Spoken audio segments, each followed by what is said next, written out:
Que el Señor me los continúe bendiciendo, hermanos amados. Qué bueno, qué bendición poder saludarte en este día y poder compartirte un fragmento de la palabra del Señor que sé que será de bendición para tu vida. Quiero compartirte un mensaje acerca de lo que es la unidad del cuerpo de Cristo. Nosotros como iglesia somos el cuerpo de nuestro Señor Jesucristo y el cuerpo, dice la palabra del Señor, tiene muchos miembros, pero aunque sean muchos miembros, el cuerpo es uno solo y cada miembro es diferente los unos de los otros. Así que voy a leerte este pasaje de la palabra del Señor que está aquí en Romanos capítulo 12, versículos 4 y 5. Dice el Señor de la siguiente manera en este pasaje: porque de la manera que en un cuerpo tenemos muchos miembros, pero no todos los miembros tienen la misma función, así nosotros, siendo muchos, somos un cuerpo en Cristo y todos miembros los unos de los otros. Vea qué bonito que nosotros, el cuerpo de Cristo, somos miembros y los unos de los otros. Todos nosotros componemos el cuerpo de nuestro Señor Jesucristo. Este mensaje es muy importante porque Satanás trata de destruir la comunión, Satanás trata de destruir la unidad del cuerpo de nuestro Señor Jesucristo. Y tú y yo, hermanos, tenemos que estar unidos, entrelazados, para que podamos sacar adelante la obra que el Señor nos ha dejado hacer, realizar. Dice en el libro de Efesios que como en un cuerpo, cada miembro se une al otro por las coyunturas, así nosotros estemos unidos y ayudándonos mutuamente los unos a los otros y así hacer esta función. ¿Qué pasaría si en tu cuerpo una mano no quisiera trabajar y se desliga del cuerpo, o un pie no quisiera trabajar y se desliga del cuerpo? En el cuerpo de nuestro Señor Jesucristo, en el tiempo actual, mucha gente quiere hacer las cosas diferentes, mucha gente quiere andar hacia otro lugar, en otras funciones que no le corresponden, porque no quiere estar unido, no quiere permanecer unido, no quiere ser sujeto. Entonces, vamos a estar viendo algunas cositas hoy. Vamos a introducir este tema. Primeramente quiero enseñarte sobre la definición de lo que es la unidad, que dice el diccionario acerca de lo que es la unidad, y vamos a ver algunos agentes destructores de la unidad. Eso es lo que vamos a ver en este momento. Entonces, en cuanto a la definición de la unidad, dice que es la propiedad de algo que es uno e indivisible. Oiga, qué bonito.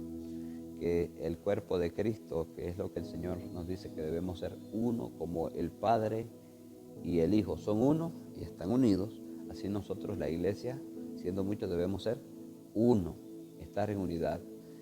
Se nos dice algo precioso de la iglesia primitiva en Hechos de los Apóstoles, que eran de un corazón y de un alma.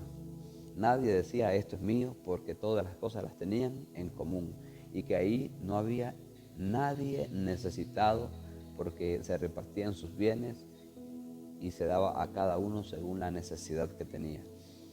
Esto, hermanos, como iglesia nosotros debemos de aprender, debemos de atesorar, debemos de planear de qué manera podemos imitar estas acciones, estas actitudes que practicaba la iglesia primitiva. Entonces, la unidad significa algo que no puede dividirse sin que su esencia se destruya. Eso es estar en unidad. Algo que no se puede destruir, la iglesia no se puede destruir o dividir sin que su esencia se destruya. La iglesia no se divide, no debe dividirse. Quiere decir sin discrepancias, que hay un vínculo perfecto que es el amor, lo que nos une, según Colosenses 3:14. El vínculo perfecto es el amor, y este amor no es el amor humano, sino el amor producido por el Espíritu Santo. Entonces, la palabra unidad significa estar en acuerdo, en concordia, en conformidad, en armonía. Todas las personas de la iglesia estar en armonía. Eso es lo que nosotros, iglesia del Señor, necesitamos. Necesitamos que dentro de la iglesia, a veces las iglesias son un grupo pequeño, unas cuantas personas, y aún así hay grupitos allí. Nosotros necesitamos estar unidos todos, el pastor con los diáconos, con toda la membresía, con el liderazgo de la iglesia. nosotros como iglesia necesitamos la unidad. Cuando trabajamos en unidad, como trabajan las hormigas, cualquier cosa se puede lograr. Pero si estamos divididos, así seamos una iglesia grande, si estamos divididos, entonces no podemos lograr las cosas porque uno jala para un lado y el otro jala para el otro. Y entonces en vez de, si este grupito pudiera trabajar, haría cosas, pero el otro está jalando hacia el otro lado, entonces no hay avance, no hay progreso, como cuando hay dos grupos jalando de una soga, de un mecate, de una soga, unos para acá y otro para acá. Ustedes ven que no hay avance, ni para acá ni para allá, porque hay dos fuerzas contrarias. Entonces hay una división, que estas cosas suceden dentro de la iglesia y que nosotros tenemos que romper con esto en el nombre del Señor Jesucristo. Entonces, agentes destructores de la unidad. Uno es la falta del afecto natural. ¿Cuál es el afecto natural? El amor.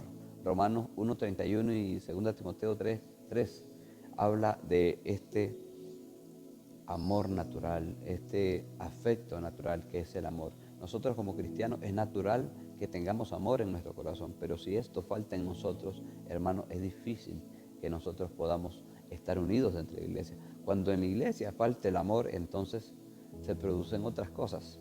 Por ejemplo, ignorar a alguien. Cuando nosotros nos creemos superior a las personas, entonces tratamos de menospreciar y de ignorar, de no saludar a alguien, de no volverlo a ver, de no tomarlo en cuenta. Entonces, si nosotros menospreciamos a alguien, la Biblia nos habla sobre los menospreciadores. Nosotros no podemos menospreciar a nadie. Menospreciar a alguna persona es síntoma de que soy orgulloso. Entonces no debo de menospreciar a ninguna persona, sino que debo de tomarle en cuenta a las personas. Ignorar a las personas, no saludarlas. Si saludáis a los que os saludan solamente, dijo Jesús, ¿qué hacéis de más? Entonces nosotros no debemos solamente saludar a mi grupito, a mi gremio, a los que con quienes me rozo, con quienes me llevo bien, a los que piensan igual que mí. Debo de saludar, debo sonreír, debo de tener comunicación con el resto de la congregación. Quizás nos saludamos por falta de educación, entonces debemos aprender a ser educados, hermanos. Si uno viene a Cristo y es mal educado, porque no lo enseñaron sus padres, entonces en Cristo tiene que aprender educación. Quizás nos saludamos porque hay un rencor, entonces vamos a dejar eso en el nombre del Señor, porque la Biblia dice que cuando estéis orando, perdonad si tenéis algo contra alguno. Entonces, tenemos algo con alguien, vamos a perdonar en el nombre del Señor. O por orgullo, correcto. Orgullo, falta de educación, rencor. A veces no saludamos a la gente por eso. Entonces, tratar de ignorarlas o menospreciarlas. Entonces, tratar de evadir la autoridad. A veces nosotros no queremos trabajar mano a mano con la autoridad. A veces alguien se siente que él puede y que sus pensamientos son superiores al del líder que tiene. Mi pregunta es, ¿por qué tú no eres el líder entonces? Si tú piensas mejor, ¿por qué tú no eres el líder? ¿Por qué tú no estás en el lugar del otro? Si el otro está en ese lugar, entonces vamos a respetarlo. Recordemos, hermanos, que lo que uno siembra, eso cosecha. Si tú, que eres líder en otro campo, no te sujetas al líder superior, entonces cuando tú quieras liderar, tampoco a ti te van a seguir. Tú vas a tener tropiezo. Nosotros necesitamos ser humildes y dejarnos guiar por un líder, dejarnos pastorear. Hay gente que no se deja pastorear, hay gente que se pastorea él solo, ella sola, se pastorea. No tienen pastor, llegan a una iglesia y dicen, sí, él es el pastor de la iglesia, pero hay gente que dice, Jehová es mi pastor y nada me faltará. Jehová es el que me dirige, Jehová es el que me manda a mí. No, para eso el Señor ha puesto autoridades dentro de la iglesia, para que esta autoridad te guíe, para que esta autoridad tome decisiones, para que esta autoridad guíe al resto de la congregación. Así que hay que ponerse sumiso a la autoridad, para que así también nosotros tengamos autoridad. Cuando nosotros nos ponemos, como dice el centurión le dijo a Jesús, yo soy hombre puesto bajo autoridad, o sea, tengo superiores a mí a quienes obedezco. Y luego le dice, tengo bajo mis órdenes soldados, y le digo a este, ve y va, y a aquel ven y viene, y a mi siervo le digo, haz esto y lo hace. Entonces, cuando nosotros somos personas que estamos bajo autoridad, vamos a actuar con autoridad también, porque se nos delegará esa autoridad. Pero si nosotros y respetamos la autoridad que tenemos como superior, entonces nosotros vamos a ser bajados del lugar donde estemos y van a poner a otro allí porque nosotros nos creemos superiores. Ese orgullo fue lo que destronó a Satanás del lugar donde Dios lo había puesto. Ahí en el jardín de Dios estuviste. De toda piedra preciosa era tu vestidura, hasta el día que se halló en ti maldad y pecaste. ¿Cuál era la maldad de él? Subiré al cielo, subiré al monte de Dios en los lados del norte, ahí pondré mi trono y seré semejante al Altísimo. Entonces el Señor le dijo a Satanás: echado eres por tierra, baja hacia abajo, te caíste. Entonces el Señor no perdonó a Satanás a causa de su orgullo. Entonces la autoridad debemos de obedecerla. En Hebreos 13:17 dice: sujetaos a vuestros pastores, porque ellos velan por vuestras almas como quienes han de dar cuenta, para que lo hagan de buena voluntad y no quejándose. Entonces, si el pastor te dirige, dejémoslo dirigir y que lo haga de buena voluntad y no se esté quejando porque hay una ovejita rebelde que no quiere obedecer a su pastor. Entonces, falta de una buena comunicación es otro factor que nos destruye la unidad. Necesitamos aprender a comunicarnos, hermanos, a hablarnos, a decirnos: esto es lo que yo pienso, ¿qué piensa usted? O cómo es que se debe hacer esto, no lo entendí. Debemos de comunicarnos. Entonces, cuando no hablamos, cuando no preguntamos y estamos confundidos, cuando no nos damos cuenta porque no estuvimos allí y se dio alguna instrucción, entonces necesitamos preguntar para mejorar la unidad. Y por último quiero mencionarte que agentes destructores de la unidad es negarse a trabajar en equipo. En el libro de Nehemías, en el capítulo 3, versículo 5 de Nehemías, se nos mencionan algunas personas que se creían muy buenas, que eran sus grandes, dices. Los grandes de Tecoa no querían trabajar en la construcción de la muralla, no fueron a apoyar a Nehemías. ¿Eres tú de esos? ¿Eres tú de ese grupito que no le gusta sujetarse a la autoridad de otros, que se creían superiores, que se creían demasiado buenos, que no quisieron ir a apoyar a Nehemías?